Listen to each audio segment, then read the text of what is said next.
ఇక 17 లోక్సభ స్థానాలకు సంబంధించి 14 స్థానాల అభ్యర్థులు ప్రకటించింది కాంగ్రెస్. మరో 3 స్థానాలు పెండింగ్లో ఉన్నాయి. కరీంనగర్, ఖమ్మం, హైదరాబాద్ నియోజకవర్గాలకు సంబంధించి ఇంకా అభ్యర్థులు ఖరారు కాలేదు. ఈ నేపథ్యంలోనే ఇటీవల పార్టీ జాతీయ నేత కేసీ వేణుగోపాల్ రాష్ట్ర ముఖ్య నేతలతో చర్చించి అభ్యర్థులు కన్ఫర్మ్ చేసినట్లు తెలుస్తోంది. సునీల్ కనుగోలు సర్వే ఆధారంగా అభ్యర్థులు ఫైనల్ చేసినట్లు తెలుస్తోంది. 3 స్థానాలకు గాను రేపో మాపో ఒక స్థానానికి అభ్యర్థులు ప్రకటించినట్లు తెలుస్తోంది.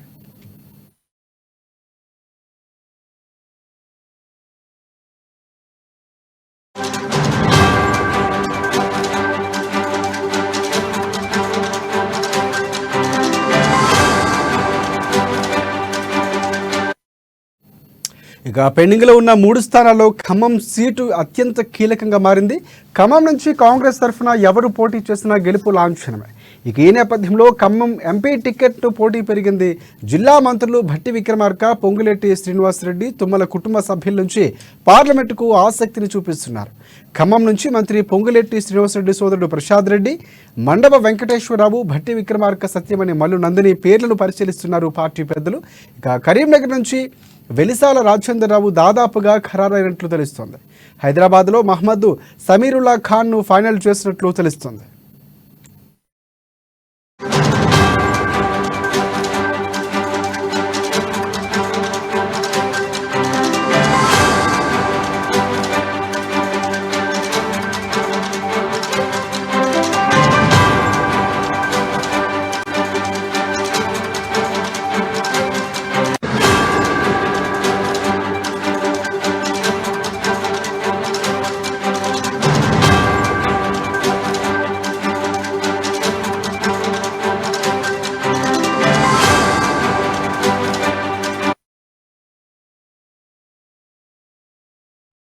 ఈ కసరత్తులు దాదాపు పూర్తయినట్లు తెలుస్తోంది. 3 స్థానాలకు సంబంధించి అభ్యర్థులు కన్ఫామ్ అయినట్లు తెలుస్తోంది.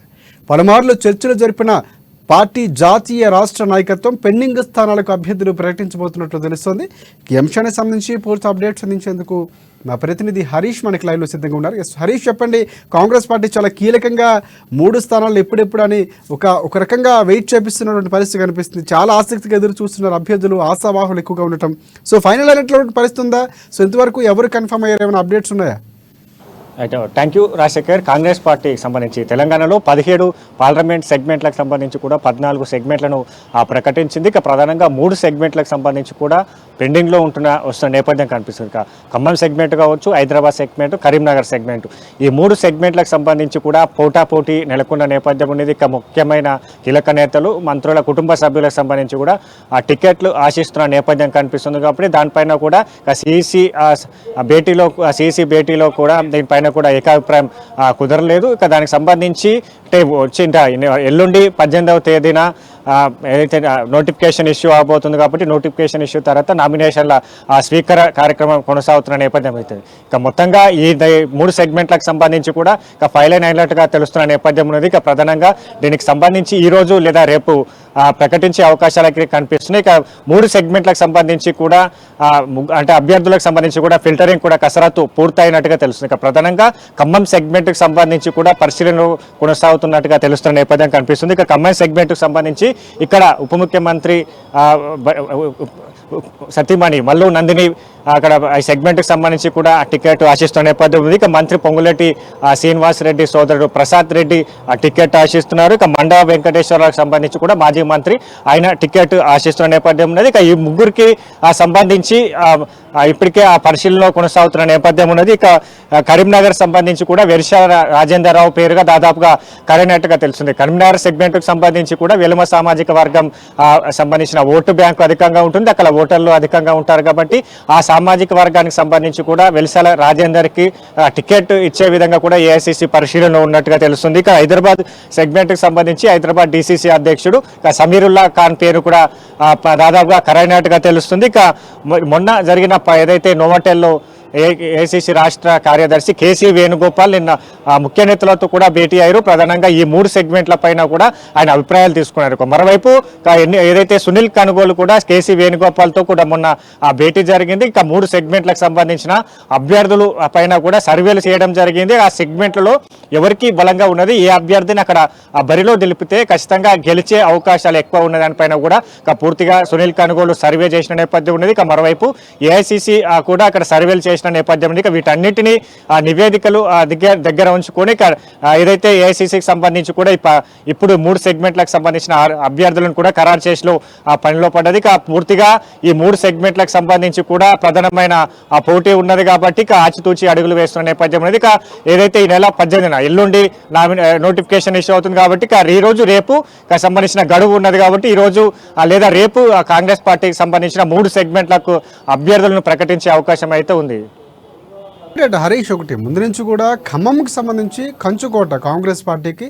సో అక్కడ గెలుపు లాంఛనమే, కేవలం అక్కడ మెజార్టీ ఎంత వస్తుందని మాత్రమే కాంగ్రెస్ పార్టీ అంచనా వేసుకోవాలి. ఎవరు నిలబెట్టినా గెలవడం అనేది లాంఛనం అని చెప్పుకోవచ్చు. సో అక్కడ ప్రధానంగా పోటీ 3 మంత్రుల కుటుంబాలకు సంబంధించి జరుగుతున్నటువంటి పరిస్థితి కూడా కనిపిస్తుంది. ఇటువంటి పొంగులేటి కానీ లేకపోతే భట్టి విక్రమార్క కానీ ప్రధానంగా పోటీకి సంబంధించి ఉన్నటువంటి పరిస్థితి కనిపిస్తుంది. ఎవరికి ఎక్కువగా మొగ్గు చూపించే అవకాశం కనిపిస్తుంది? అలాగే 3 అభ్యర్థులకు సంబంధించి ఒకేసారి ప్రకటన ఉండే అవకాశం ఉందా, లేకపోతే గడువు తీసుకొని ముందు ఖమ్మం వెనక్కి ఉంచి మిగతా 2 సీట్లు హైదరాబాదు, కరీంనగర్ ముందు ప్రకటించే అవకాశాలు ఏమైనా కనిపిస్తున్నాయి? రైట్, 3 సెగ్మెంట్లకు సంబంధించి కూడా ఇప్పటికే ప్రకటించేందుకు సిద్ధమైనట్టుగా తెలుసు. ఎందుకంటే సమయం ఇప్పటికే ఏదైతే 18 ఎల్లుండి నోటిఫికేషన్ ఇష్యూ అవుతుంది కాబట్టి ఇక 3 సెగ్మెంట్లకు సంబంధించి కూడా ప్రకటించేందుకు సిద్ధమైంది. ఎందుకంటే ఇప్పటికే ప్రచారాలకు సంబంధించి కూడా ముమ్మరం చేశారు. నిన్న జనజాతర సభ కావచ్చు, ఇక పూర్తి స్థాయిలో అన్ని పార్లమెంట్ సెగ్మెంట్లకు సంబంధించి కూడా ప్రచారాలను ముమ్మరం చేయాలి కాబట్టి ఈ 3 సెగ్మెంట్ల పైన కూడా పూర్తి స్థాయిలో కసరత్తు జరుగుతుంది. ఇక ఈరోజు రాత్రి లేదా రేపు ఉదయం ప్రకటించే అవకాశం అయితే కనిపిస్తుంది. ఇక ప్రధానంగా ఏదైతే ఈ సెగ్మెంట్ తెలంగాణలో టార్గెట్ 15 మొన్న కేసీ వేణుగోపాల్ ఏదైతే ఇక్కడ ముఖ్య నేతలకు కూడా సూచించిన నేపథ్యం కావచ్చు, ఏదైతే టార్గెట్ 15 తెలంగాణలో ఖచ్చితంగా 15 సెగ్మెంట్లు గెలవాలని కూడా ఆయన ఒక లక్ష్యాన్ని నిర్దేశించారు కాబట్టి అందుకు అనుగుణంగా ఇప్పుడు తెలంగాణ పిసిసి కూడా ఇప్పుడు 14 సెగ్మెంట్ల టార్గెట్గా వెళ్తుంది. ఇక ఈ 14 సెగ్మెంట్లకు సంబంధించి కూడా అక్కడ అనుసరించాల్సిన వ్యూహాలు కావచ్చు, ప్రచార కార్యక్రమాలు, పూర్తి స్థాయిలో బహిరంగ సభలకు సంబంధించి కూడా కసరత్తు జరుగుతుంది. ఇక మొత్తంగా ఈ 3 సెగ్మెంట్లను ప్రకటిస్తే ఈ 17 సెగ్మెంట్లలో కూడా ప్రచారాలను ముమ్మరం చేయాలి, బహిరంగ సభలు ఏర్పాటు చేయాలి, అగ్రనేతల పర్యటనలకు సంబంధించి కూడా షెడ్యూల్ పూర్తిగా రూట్ మ్యాప్ ను సిద్ధం చేయాలి కాబట్టి ఇక 3 సెగ్మెంట్లకు సంబంధించి కూడా ఈ రోజు ప్రకటించే అవకాశం అయితే కనిపిస్తుంది. ఇక ప్రధానంగా ఇప్పటికే ఏదైతే కేసీ వేణుగోపాల్ సూచనల మేరకు కూడా ఈ 3 సెగ్మెంట్లకు సంబంధించి కూడా పూర్తి స్థాయిలో ఖమ్మం సెగ్మెంట్ కావచ్చు. ఎందుకంటే గత అసెంబ్లీ ఎన్నికల సంబంధించి కూడా ఒక్క నియోజకవర్గాన్ని మినహా మొత్తంగా ఖమ్మంని కాంగ్రెస్ పార్టీ క్లీన్ స్వీప్ చేసింది. ఇప్పుడు ఖచ్చితంగా అక్కడ అభ్యర్థిని ఎవరిని దింపినా కూడా గెలిపే అవకాశాలు ఎక్కువ ఉంటాయి కాబట్టి అందరికీ సీటుకు సంబంధించి కూడా ఆశిస్తున్న నేపథ్యం కనిపిస్తుంది. కరీంనగర్ సెగ్మెంట్ కావచ్చు, హైదరాబాద్ సెగ్మెంట్, హైదరాబాద్లో ఎంఐఎం పార్టీని ఢీకొట్టే విధంగా అభ్యర్థిని బరిలో నిలపాలని భావిస్తున్న నేపథ్యంలో ఇక్కడ షాన్వాజ్ తబుసం సుప్రీంకోర్టు న్యాయవాది, ఆమె పేరు కూడా తెర మీదకి వస్తున్నది కాబట్టి ఇప్పుడు సమీరుల్లా ఖాన్ సంబంధించి కూడా ఆయనకు సర్వేలు బలంగా వినిపిస్తున్న నేపథ్యంలో ఆయన పేరు కూడా దాదాపుగా కరనేట్టుగా తెలుస్తున్న నేపథ్యం ఉన్నది. అయితే ఖమ్మం సెగ్మెంట్కి సంబంధించి కూడా అక్కడ కమ్మ సామాజిక వర్గానికి సంబంధించి ఓటు బ్యాంక్ అధికంగా ఉంటుంది కాబట్టి ఇప్పుడు ఆ సీటు క్లియర్ అయితే మిగతా కరీంనగర్ సెగ్మెంట్ పైన కూడా ఒక స్పష్టత వచ్చే అవకాశం. ఎందుకంటే కమ్మ సామాజిక వర్గానికి సంబంధించి కూడా అక్కడ టికెట్ కేటాయిస్తే కరీంనగర్ సంబంధించి ఏదైతే ప్రవీణ్ కుమార్ రెడ్డికి కేటాయిస్తారా లేక వెలుమ సామాజిక వర్గానికి సంబంధించి కూడా వెలిశాల రాజేందర్ రావు టికెట్ కేటాయిస్తే దానిపైన కూడా పరిశీలనలో ఉన్నది. దాదాపుగా వెలిశాల రాజేందర్ రావు వైపే ఏఐసిసి మొగ్గు చూపుతున్నట్టుగా తెలుస్తుంది. ఈ 3 సెగ్మెంట్లకు సంబంధించి కూడా ఈ రోజు సాయంకాలం వరకు కూడా ఒక స్పష్టత వచ్చే అవకాశం అయితే కనిపిస్తుంది. ఈ 3 సెగ్మెంట్లకు సంబంధించి కూడా ఏ క్షణంలో అయినా ప్రకటించే అవకాశాలు అయితే ఉన్నాయి. రాజశేఖర్, రైట్. అంటే కరీంనగర్ లాంటి ప్రాంతం తీసుకుంటే అక్కడ బీజేపీకి సంబంధించి ఓటు బ్యాంక్ ఎక్కువగా ఉన్నటువంటి పరిస్థితి, ఎంపీగా సిట్టింగ్ ఎంపీ బండి సంజయ్ అక్కడ ఉన్నటువంటి పరిస్థితి కనిపిస్తుంది. సో అక్కడ అభ్యర్థిత్వానికి చాలా కూలంకషంగా చర్చలు జరిగినట్లు కూడా మనకు తెలుస్తుంది. రాజేంద్రరావు వైపు ఎక్కువ ఎందుకు మొగ్గు చూపిస్తున్నటువంటి పరిస్థితి, ఆయన పేరు ఎందుకు వినిపిస్తున్నటువంటి కోణంలో ఇవాళ మనకి ఇన్ఫర్మేషన్ ఉందా? గత ఎన్నికల్లో ఏదైతే కరీంనగర్ సంబంధించి బీజేపీ బీఆర్ఎస్ వర్సెస్గా కొనసాగిన నేపథ్యం కావచ్చు, ఆ సెగ్మెంట్లలో అనూహ్యంగా బీజేపీకి సంబంధించి అక్కడ ఏదైతే అభ్యర్థి గెలవడం జరిగింది. ఇప్పుడు అదే సిచ్యువేషన్ కనిపిస్తుంది. ఇక్కడ ఏదైతే కాంగ్రెస్ వర్సెస్ బీజేపీగా నడుస్తున్న నేపథ్యం కనిపిస్తుంది. ఇక్కడ బండి సంజయ్, మరోవైపు ఆ బండి సంజయ్ గతంలో గత ఎంపీగా పనిచేశారు, సిట్టింగ్ ఎంపీ కాబట్టి ఇప్పుడు ఆయనకు దీటైన అభ్యర్థిని బరిలో దింపాలి.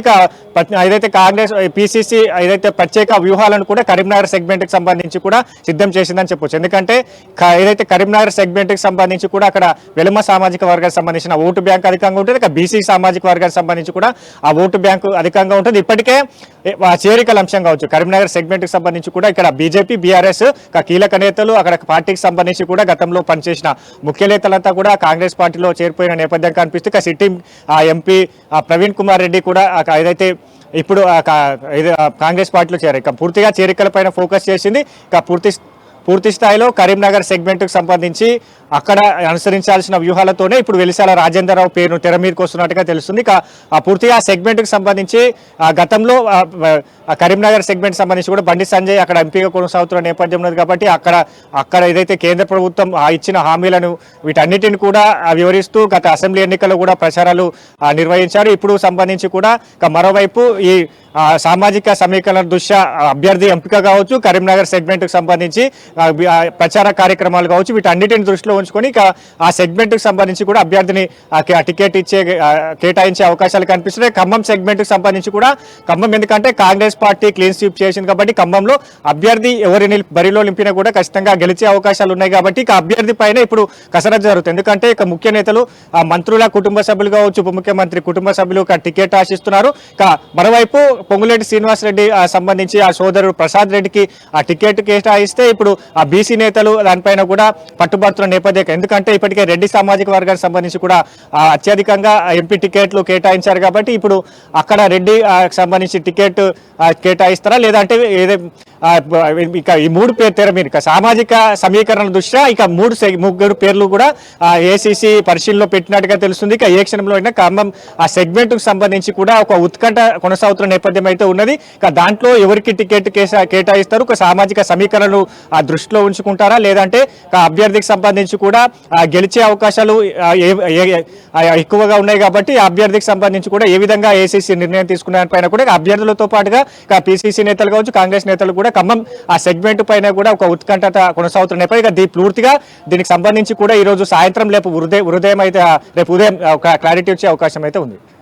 రైట్ అంటే హైదరాబాద్కు సంబంధించి కాంగ్రెస్ పార్టీకి పూర్తి స్థాయిలో ఎక్కడ కూడా బలమైనటువంటి ఓటు బ్యాంక్ లేదు, పూర్తి మెజార్టీ బీఆర్ఎస్ పార్టీకి ఉన్నటువంటి పరిస్థితి. ఇక్కడ ఎంఐఎం పార్టీతో ఉన్నటువంటి పొత్తులో భాగంగా బీఆర్ఎస్ పార్టీ గతంలో ఉన్నటువంటి పరిస్థితి. ఈసారి మొన్న జరిగినటువంటి ప్రారంభోత్సవాలకు సంబంధించి మెట్రోకు సంబంధించిన వచ్చిన సందర్భంలో పూర్తిగా సీఎం కేసీఆర్కు గతంలో ఎలాగైతే సపోర్ట్ చేస్తామో ఇప్పుడు పూర్తి స్థాయిలో రేవంత్ రెడ్డికి అదేవిధంగా సపోర్ట్ చేస్తామని కూడా అజుద్దీన్ ఓవైసీ చెప్పినటువంటి పరిస్థితి. ఇక్కడ అభ్యర్థి నిలబెట్టడానికి పూర్తిగా కాంగ్రెస్ పార్టీ అభ్యర్థి డమ్మీగానే ఉంటారు, సపోర్ట్ ఎంఐఎం ఎక్కువ ఉంటున్నటువంటి వార్తలు వచ్చిన నేపథ్యంలో ఇక్కడ ఈసారి మహిళలు నిలబెట్టబోతున్నారా లేకపోతే సమీరుల ఖాన్ వైపు ఏమైనా మొగ్గు చూపించే అవకాశాలు ఉన్నాయా? సో దానికి సంబంధించి ఎందుకు సమీకరణలు మారుతున్నటువంటి పరిస్థితి ఈ నేపథ్యంలో అంటే మహిళలు నిలబెట్టే అవకాశాలు ఎక్కువగా మనం మాట్లాడుకున్నాం, కానీ సమీరుల్లా ఖాన్ వైపు ఎందుకు అక్కడ సర్వేల ఆధారంగానే ఆయన పేరు బయటకు వస్తున్నటువంటి పరిస్థితి ఉందనుకోవచ్చా? హైదరాబాద్ సెగ్మెంట్కి సంబంధించి కూడా గత అసెంబ్లీ ఎన్నికల్లో కాంగ్రెస్ పార్టీకి సంబంధించి ఇక్కడ రెండో మెజార్టీకే పరిమితమైంది. ఇక ఆశించినంత ఫలితాలు ఇక్కడ దక్కలేదు కాబట్టి ఇక దీనిపైన ప్రత్యేకంగా ఫోకస్ చేసిన నేపథ్యం ఉన్నది. ఎందుకంటే ఇప్పటికే హైదరాబాద్ సెగ్మెంట్కి సంబంధించి చూస్తే ఇప్పుడు ఇతర బీఆర్ఎస్ పార్టీ కావచ్చు, బీజేపీ పార్టీ నుంచి ఇక గతంలో పనిచేసిన మేయర్లు, డిప్యూటీ మేయర్లు, ఇప్పుడు ప్రస్తుతం కొనసాగుతున్న మేయర్ గద్వాల విజయలక్ష్మితో పాటుగా డిప్యూటీ మేయర్ పూర్తి స్థాయిలో వీళ్ళంతా 20 మంది కార్పొరేటర్లు చేరికలు పూర్తిగా కాంగ్రెస్ పార్టీ వైపే చేరికలు జరిగిన నేపథ్యం కనిపించింది. ఇక హైదరాబాద్ పైన ఇక పీసీసీ కావచ్చు, కాంగ్రెస్ పార్టీ స్పెషల్ ఫోకస్ పెట్టిన నేపథ్యం. ఇక హైదరాబాద్లో ఖచ్చితంగా కాంగ్రెస్ పార్టీ బలంగా పడాలి, క్యాడర్ను పెంచుకోవాలనే ఒక ఉద్దేశంతో చేరికల ఆపరేషన్ ఆకర్షణ మొదలెట్టింది. దాంట్లో భాగంగానే ఇప్పటికే పెద్ద ఎత్తున ఆ చేరికలు మొదలయ్యి ఇక మరోవైపు ఇప్పుడు ఎంపీ స్థానానికి సంబంధించి కూడా ఆచితూచులు అడుగులు వేస్తున్న నేపథ్యం కనిపిస్తుంది. ఎందుకంటే ఎంఐఎం సంబంధించి కూడా హైదరాబాద్ కంచుకోటగా ఉంటుంది. ఈ సెగ్మెంట్కి సంబంధించి ఎంఐఎం పార్టీ అభ్యర్థికి సంబంధించి కూడా గెలుస్తూ వస్తున్న నేపథ్యం. ఇప్పుడు అభ్యర్థి అభ్యర్థికి సంబంధించి కూడా ఢీ కొట్టే విధంగా ఉండాలి, లేదంటే ఈ సెగ్మెంట్కి సంబంధించి కూడా కొంతమేర చూసి చూడనట్టు వదిలేస్తే మిగతా 16 సెగ్మెంట్లు ఏవైతే ఉన్నాయో అక్కడ మైనారిటీ ఓటును రాబట్టాలి అనే పైన కూడా 2 అంశాలపైన కూడా ఇప్పుడు ఏఐసిసి భావిస్తున్న నేపథ్యం ఉన్నది. కాబట్టి ఈ సెగ్మెంట్ పైన కూడా ఒక అభ్యర్థిని ఖరారు చేసే పనిలో పడ్డది. కాబట్టి పూర్తిగా ఈ 2 అంశాలను కూడా పరిగణలోకి తీసుకునే అవకాశాలు, ఎందుకంటే ఈ 16 సెగ్మెంట్లకు సంబంధించి కూడా మైనారిటీ ఓటు బ్యాంక్ ఉంటుంది. Minority vote bank Congress party వైపు తిప్పుకోవాలంటే ఈ హైదరాబాద్ సెగ్మెంట్కి సంబంధించి కూడా ఎంఐఎం పార్టీకి బలహీనమైన అభ్యర్థిని బరిలో దింపాలి అనే, లేదంటే అభ్యర్థికి సంబంధించి కూడా ఖచ్చితంగా ఇతర పార్టీల్లో కాకుండా ఇక్కడ గతంలో బీఆర్ఎస్కి ఎంఐఎం పనిచేసిన నేపథ్యం కావచ్చు, ఇప్పుడు కాంగ్రెస్ పార్టీకి సంబంధించి కూడా సానుకూలత వ్యక్తం చేస్తున్న నేపథ్యం ఉన్నది. కాబట్టి ఇప్పుడు ప్రభుత్వం ఏర్పాటు తర్వాత ఎంఐఎం సంబంధించి కూడా ఆ నేత సీఎం రేవంత్ రెడ్డితో టచ్లో ఉంటున్న నేపథ్యం కాబట్టి ఇప్పుడు వీటన్నిటిని అంశాలను కూడా పరిగణలోకి తీసుకుని అభ్యర్థిని ప్రకటించే అవకాశం అయితే కనిపిస్తుంది. దాంట్లో సమీరుల్లా పేరు తెర మీదకి వస్తున్న నేపథ్యం ఉన్నది. గత బీజేపీకి సంబంధించి మాధవిలత మహిళా నేతను బరిలో దింపారు కాబట్టి కాంగ్రెస్ గతంలో మహిళా నేతను బరిలో దింపాలని ఆలోచించిన నేపథ్యం అయితే చేసింది. కాబట్టి ఇప్పుడు దానికి సంబంధించిన ఈ అంశాలన్నింటినీ కూడా పరిగణలోకి తీసుకొని సమీరుల్లా పేరు తెర మీద తీసుకొచ్చినట్టుగా తెలుస్తుంది. రాజశేఖర్, రైట్. ఖమ్మం సెగ్మెంట్కి సంబంధించి అంటే ముందు నుంచి కూడా ఇందాక మనం మాట్లాడుకున్నట్టు గెలుపుకి ఎక్కువగా అవకాశం ఉన్నటువంటి నియోజకవర్గంగా చెప్పుకోవచ్చు. పూర్తిగా అక్కడ ఉన్నటువంటి ఒక్క ఎమ్మెల్యే కూడా కాంగ్రెస్ పార్టీకి మళ్ళీ వచ్చేసినటువంటి పరిస్థితి కనిపిస్తుంది. ఇంకా ఇక్కడ మాట్లాడాల్సిన అంశం ఏంటంటే పూర్తిగా పొంగులేటి సంబంధించి రెడ్డి సామాజిక వర్గం ఇప్పటికే పూర్తిగా ఒక మంత్రి పదవిలో ఉన్నారు. అలాగే ఇక్కడ ఉప ముఖ్యమంత్రిగా గతంలో ముఖ్యమంత్రి అవ్వాల్సినటువంటి భట్టికి సంబంధించి ఆయన ఉప ముఖ్యమంత్రి ఇచ్చారు. సో ఆమె భార్యకి ఏమైనా మల్లు నందినికి ఏమైనా మొగ్గు చూపించే అవకాశం ఉందో, లేదంటే మండవ వెంకటేశ్వరరావుకి ఒకవేళ మొగ్గు చూపించే అవకాశాలు కనిపిస్తున్నాయి? అంటే సర్వేల ఆధారంగా చూస్తున్నారు, లేకపోతే ఎవరికి ఇవ్వాలి అక్కడ అందరినీ సర్ది చెప్పే విధంగానే అక్కడ కాంగ్రెస్ పార్టీ ముందుకు వెళ్తున్నటువంటి పరిస్థితి ఉందా? ఖమ్మం సెగ్మెంట్కి సంబంధించి కూడా ఒక ఉత్కంఠత రేకెట్టిస్తున్న ఒక సెగ్మెంట్గా చెప్పొచ్చు. ఎందుకంటే ఇప్పుడు ప్రధానమైన కీలకమైన పోటీ పడుతున్న నేపథ్యం కావచ్చు. ఒక ఉప ముఖ్యమంత్రి సతీమణి మల్లు నందిని పోటీ పడుతున్నారు. ఆయన కూడా ఢిల్లీ వేదికగా కూడా లాబియింగ్ చేస్తున్న పరిస్థితుల్లోనే తన భార్యకి టికెట్ కేటాయించాలని కూడా ఆయన పట్టుబడుతున్న నేపథ్యం ఉంది. మరోవైపు పొంగులేటి శ్రీనివాసరెడ్డి సోదరుడు ప్రసాద్ రెడ్డికి ఆ టికెట్ కావాలి. ఆయన సీఎం రేవంత్ రెడ్డితో పాటుగా ఢిల్లీ అధిష్టాన నేతలతో కూడా టచ్లో ఉంటున్న నేపథ్యం అనేది, వాళ్ళకు టికెట్ కోరుతున్న నేపథ్యం, పట్టుబడుతున్న నేపథ్యం కనిపిస్తుంది. మరోవైపు మాజీ మంత్రి మండో వెంకటేశ్వరరావు పేరు తెర మీదకి వస్తున్న నేపథ్యం ఉన్నది. ఆయన కూడా అనూహ్యంగా గత కొద్ది రోజులుగా కూడా ప్రచారాలు కొనసాగుతున్న నేపథ్యం ఉంది. ఏఐసిసి కూడా అతని వైపు మొగ్గు చూపే ప్రయత్నాలు కూడా చేస్తున్న నేపథ్యం కనిపిస్తుంది. ఎందుకంటే పొంగులేటి కుటుంబం నుంచి కూడా ఒక మంత్రిగా కొనసాగుతున్న నేపథ్యం ఉన్నది. ఉప ముఖ్యమంత్రి కుటుంబం నుంచి కూడా ఆయన మంత్రిగా కొనసాగుతున్న నేపథ్యం ఉన్నది. కాబట్టి ఇప్పుడు ఒకే ఫ్యామిలీ నుంచి ఉదయపూర్ డిక్లరేషన్, కాంగ్రెస్ పార్టీకి సంబంధించి కూడా ఉదయపూర్ డిక్లరేషన్లో భాగంగా ఒక ఫ్యామిలీ నుంచి కూడా ఇద్దరికి ఆ టికెట్ కేటాయించే ఆ డిక్లరేషన్లో భాగంగా పొందుపరిచిన అంశాల్లో ఉన్నాయి. కాబట్టి ఇప్పుడు ఆ డిక్లరేషన్ను పరిగణలోకి తీసుకుంటే వీళ్ళిద్దరికి టికెట్ దక్కే అవకాశాలు అయితే కనిపిస్తున్నాయి. మొత్తంగా ఒక అభ్యర్థికి సంబంధించి గెలిచే పరిణామాలు ఉంటే ఉదయపూర్ డిక్లరేషన్ కూడా గత అసెంబ్లీ ఎన్నికల్లో ఇట్లాంటి సిచ్యువేషన్స్ వచ్చినప్పుడు కూడా కీలక నిర్ణయాలు తీసుకుంది. కాబట్టి ఖమ్మం సెగ్మెంట్కి సంబంధించి ఉదయపూర్ ఆ డిక్లరేషన్ను పరిగణలోకి తీసుకుంటుందా, లేదా ఏఐసిసికి సంబంధించిన అక్కడ అంశాలన్నింటిని కూడా పరిగణలోకి తీసుకొని అభ్యర్థిని ప్రకటించే దానిపైన కూడా పూర్తిగా ఈ అంశాలన్నింటిపైన కసరత్తు జరుగుతుంది. ఖమ్మం సెగ్మెంటే కీలకంగా మారబోతుంది. ఖమ్మం సెగ్మెంట్ సంబంధించి కొలిక్కి వస్తే మిగతా 2 సెగ్మెంట్లకు సంబంధించి కూడా పూర్తిగా ఇప్పటికే అక్కడ ఫిల్టరింగ్ జరిగింది. దానిపైన కూడా కసరత్తు పూర్తయింది. ప్రధానంగా ఖమ్మం సెగ్మెంట్కి సంబంధించి కూడా కసరత్తు జరుగుతుంది. దాంట్లో భాగంగా ఈరోజు సాయంత్రం వరకు ఈ ఉత్కంఠ అయితే కొనసాగే నేపథ్యం అయితే కనిపిస్తుంది. రాజశేఖర్, రైట్. హరీష్, అంటే ప్రధానంగా ముందు నుంచి కూడా అభ్యర్థులు ప్రకటన కొలిక్కి వచ్చింది దాదాపుగా ఇప్పుడున్నటువంటి సమాచారం. ఎందుకంటే కేసీ వేణుగోపాల్ వెళ్ళొచ్చిన తర్వాత క్లారిటీ వచ్చింది. ముందు నుంచి కూడా చాలా సందర్భాల్లో మనం అనుకున్నాం ఈరోజు లేకపోతే రేపు కష్టంగా కాంగ్రెస్ పార్టీ మిగతా 3 అభ్యర్థులు ప్రకటించబోతుంది, పార్లమెంటు స్థానాల్లో ప్రకటించబోతుంది. కానీ ఈసారి క్లారిటీ, ఎందుకంటే నోటిఫికేషన్కి సంబంధించి కూడా సమయం దగ్గర పడింది. సో ఈ నేపథ్యంలో క్లియర్గా ఉంది. కానీ ఇక్కడ ఇంకోటి, పూర్తిగా ఎప్పుడైతే అభ్యర్థులు ప్రకటించిన తర్వాత ప్రచారం ఎలా సాగబోతుంది అంటే కేసీ వేణుగోపాల్ వెళ్ళొచ్చిన తర్వాత పూర్తి స్థాయిలో ఇటువైపు బహిరంగ సభలు, జన సమీకరణ సభలు జరుగుతున్నాయి, జనరంజకమైనటువంటి సభలు జరుగుతున్నాయి. యుద్ధానికి సంబంధించినటువంటి ప్రాతిపదికనగా కాంగ్రెస్ పార్టీ ఇటువైపు వెళ్తున్నటువంటి పరిస్థితి కనిపిస్తుంది. సో ఎలా ఉండే అవకాశం కనిపిస్తుంది అంటే ప్రచార పర్వంలో హీటు పెరిగే అవకాశం ఉందనుకోవచ్చు మనం అభ్యర్థులు ప్రకటించిన తర్వాత? రైట్, ఖచ్చితంగా ఇప్పటికే ప్రచారాలు ముమ్మరం చేసింది. నిన్న ఆ జనజాతర సభ జరిగిన నేపథ్యం కావచ్చు, పూర్తిగా ప్రచారాల సభకు సంబంధించి కాంగ్రెస్ పార్టీ స్పీడప్ చేస్తున్న నేపథ్యం. ఎందుకంటే ఈ 17 సెగ్మెంట్లలో 50కి పైగా బహిరంగ సభలు నిర్వహించాలని పిసిసి భావిస్తుంది కాబట్టి ఇక దాంట్లో భాగంగా ఈ 50 బహిరంగ సభలకు సంబంధించి కూడా ముమ్మరం చేస్తుంది. ఇక ఏదైతే 21వ తేదీన భువనగిరికి సంబంధించి కూడా బహిరంగ సభ ఉండబోతున్న నేపథ్యం ఇది. ఆ భువనగిరి సెగ్మెంట్కు సంబంధించి చామల కిరణ్ కుమార్ రెడ్డి అదే రోజు నామినేషన్ వేస్తున్నారు. ఆ నామినేషన్ పూర్తయిన తర్వాత బహిరంగ సభ నిర్వహించాలని భావిస్తున్నారు. అక్కడ ప్రియాంక గాంధీ కూడా ఆహ్వానించాలని కూడా పిసిసి భావిస్తున్న నేపథ్యం. ఇక మొత్తంగా వచ్చే నెల మే మొదటి వారంలో ఇక చౌటుప్పల్ కావచ్చు, మిర్యాలగూడలో ఇక బహిరంగ సభలు ఉండబోతున్నాయి. అన్ని పార్లమెంట్ సెగ్మెంట్లకు సంబంధించి కూడా బహిరంగ సభలు నిర్వహిస్తున్న నేపథ్యం. మొన్న ఏదైతే నోవాటెల్ వేదిక కూడా కేసీ వేణుగోపాల్ మార్గదర్శకాలు కావచ్చు, సూచనలు కావచ్చు, ఇక బహిరంగ సభలు, ఇక మేనిఫెస్టో కాంగ్రెస్ పార్టీ ఇప్పుడు తెలంగాణలో అమలు పరుస్తున్న 6 గ్యారంటీల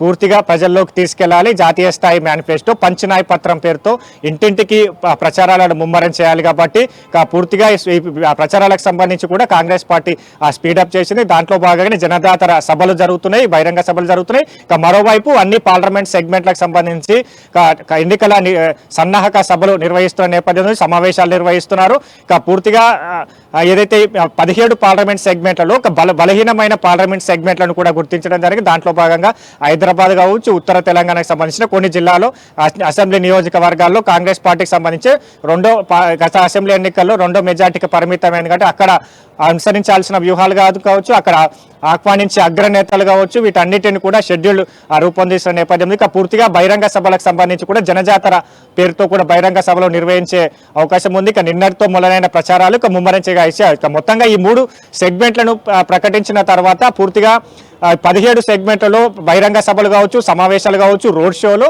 అలాగే బస్సు యాత్రలు కొనసాగే అవకాశం లేదు. ఇక మరోవైపు దీనికి అగ్రనేతలు సోనియా గాంధీ, రాహుల్ గాంధీ, ప్రియాంక గాంధీతో పాటుగా ఏఐసీసీ అధ్యక్షుడు మల్లికార్జున ఖర్గే, ఏఐసీసీ ముఖ్య నేతలంతా కూడా పాల్గొనే అవకాశం ఉంది. ఇక ఇతర రాష్ట్రాలు కాంగ్రెస్ పాలిత రాష్ట్రాల ముఖ్యమంత్రులంతా కూడా వస్తున్న నేపథ్యం కనిపిస్తుంది. ఇప్పటికే ఇన్ఛార్జీలుగా నియమించారు. ఆ నియోజకవర్గాల్లో క్షేత్రస్థాయిలో తిడుతున్నారు, ఇంటింటికి ప్రచారాల ముమ్మరం చేశారు. 6 పంచనాయ పత్రాల పేరుతో కూడా ప్రచార పత్రాలు ఇంటింటికి చేరవేస్తున్న నేపథ్యం కనిపిస్తుంది. కాబట్టి ఇక మొత్తంగా ఈ 3 సెగ్మెంట్లను ప్రకటించిన తర్వాత 17 సెగ్మెంట్లకు సంబంధించి కూడా అన్ని అసెంబ్లీ నియోజకవర్గాల్లో పూర్తి స్థాయిలో కాంగ్రెస్ పార్టీ ప్రచారాలు ముమ్మరం చేసే అవకాశం అయితే ఉంది.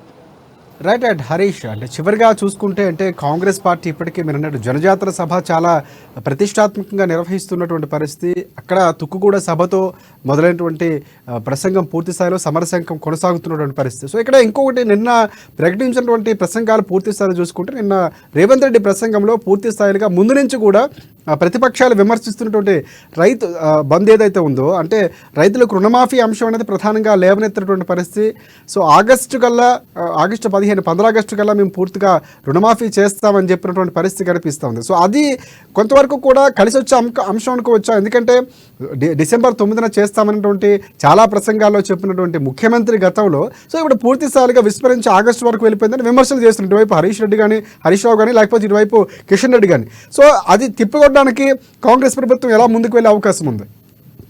ఇప్పుడు ఇచ్చిన 6 గ్యారంటీలకు సంబంధించి కూడా అక్కడ గ్యారంటీలు అమలు పరుస్తున్న నేపథ్యం వస్తుంది. ఇక గతంలో ఇచ్చిన ఎన్నికల ముందు ఇచ్చిన హామీలు కావచ్చు, మహిళలకు సంబంధించి ఉచిత బస్సు ప్రయాణం, అలాగే గృహజ్యోతిలో భాగంగా 200 ఉచిత విద్యుత్ యూనిట్ల వరకు ఉచిత విద్యుత్ కావచ్చు, 10 లక్షల ఆరోగ్యశ్రీ అప్డేట్ కావచ్చు, వీటన్నిటిని కూడా కాంగ్రెస్ పార్టీ 6 గ్యారంటీలో భాగంగా ఇచ్చింది. దాంట్లో భాగంగా ఇప్పటికే అన్ని ఇంప్లిమెంటేషన్ అయ్యి పూర్తిగా ఎన్నికల కోడ్ తర్వాత వీటన్నిటిని కూడా అమలు పరుస్తామని చెప్పిన నేపథ్యం కనిపిస్తుంది. కాబట్టి నిన్న సీఎం రేవంత్ రెడ్డి సంబంధించి ఆయన బహిరంగ సభలో కూడా ఏదైతే స్వయంగా ప్రజలను ఉద్దేశిస్తూ కూడా ప్రసంగించారు. దాంట్లో రైతులకు సంబంధించి రైతు బంధు తీసుకొస్తాం, రైతుల బంధుకు సంబంధించి రైతుకు మద్దతు ధరతో పాటుగా క్వింటాల్కి 500 ఏదైతే బోనస్ను కూడా ఇస్తాం, రైతులకు సంబంధించి 2 లక్షల ఏకకాలంలో రుణమాఫీ చేస్తామని చెప్పిన నేపథ్యం ఇది.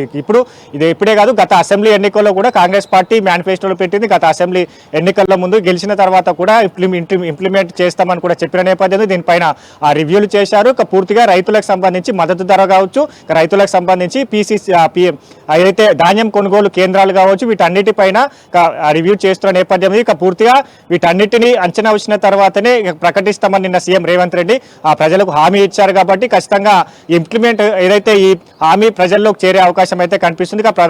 ఎందుకంటే గత అసెంబ్లీ ఎన్నికలకు సంబంధించిన 6 గ్యారెంటీల్లో ఇచ్చిన హామీలు ప్రభుత్వం ఏర్పాటు తర్వాత 24 గంటల్లోనే ఇచ్చిన హామీలను కూడా ఫైల్ పైన సంతకం చేసిన నేపథ్యం ఉన్నది. కాబట్టి ప్రజలు కూడా ఇప్పుడు కాంగ్రెస్ పార్టీని విశ్వసిస్తున్న నేపథ్యం కనిపిస్తుంది. ఎందుకంటే ఇచ్చిన హామీలను నెరవేరుస్తూ వస్తుంది. మహిళలకు ఉచిత బస్ ప్రయాణం కావచ్చు, 200 ఉచిత విద్యుత్ కావచ్చు, ముఖ్యంగా ఏదైతే 10 లక్షల ఆరోగ్యశ్రీ అప్గ్రేడ్ కావచ్చు, వీటన్నిటిని అమలు పరుస్తూ వస్తుంది. పూర్తిగా ఇప్పటికి సంబంధించిన సంక్షేమ కార్యక్రమాలు కావచ్చు, ఇక 100 రోజుల కాంగ్రెస్ ప్రభుత్వంలో ప్రజలకు ఇచ్చిన హామీలను అన్నింటినీ నెరవేరుస్తూ వస్తుంది. కాబట్టి ఖచ్చితంగా ఈ ఇంపాక్ట్ అనేది ఎంపీ ఎలక్షన్ పైన పడే అవకాశం అనేది ప్రతిపక్షాలకు సంబంధించి కూడా ఏ విధంగా ఎదుర్కోవాలి, ప్రతిపక్షాల ప్రచారాలకు సంబంధించి కూడా ఏ విధమైన ప్రచారాలను ఢీకొట్టే విధంగా ప్రచారాలు చేయడానిపైన కూడా కసరత్తు జరుగుతున్న నేపథ్యం ఉన్నది. పూర్తిగా ఈ వచ్చే ఎన్నికలకు సంబంధించి కాంగ్రెస్ పార్టీ కీలకంగా తీసుకుంది. ఎందుకంటే ఇప్పుడు కేంద్రంలో 10 ఏళ్లు బీజేపీ హయాంలో ప్రభుత్వం ఉన్నది. కాబట్టి తెలంగాణకు సంబంధించి కూడా విభజన హామీలు కావచ్చు, తెలంగాణకు రావాల్సిన నిధులు కావచ్చు, ప్రాజెక్టులు కావచ్చు, వీటన్నిటిని కూడా విస్మరించింది కాంగ్రెస్ ప్రభుత్వం. ఎప్పుడైతే కేంద్రంలో కొనసాగినప్పుడు కాంగ్రెస్ హయాంలో ఇచ్చిన నీటిపారుదల ప్రాజెక్టులే ఇప్పటికీ కొనసాగుతున్నాయి. ఇక్కడ బీఆర్ఎస్ ప్రభుత్వం తీసుకొచ్చిన కాళేశ్వరం ప్రాజెక్టు కావచ్చు, ఇతర మేడిగడ్డ ప్రాజెక్టులు కావచ్చు, వీటన్నిటిని కూడా పూర్తిగా కమిషన్లకే తీసుకొచ్చినారని కూడా ప్రధానమైన ఆరోపణలు చేశారు. వాటిపైన శ్వేతపత్రాలు విడుదల చేసి right. Thanks for updates Harish.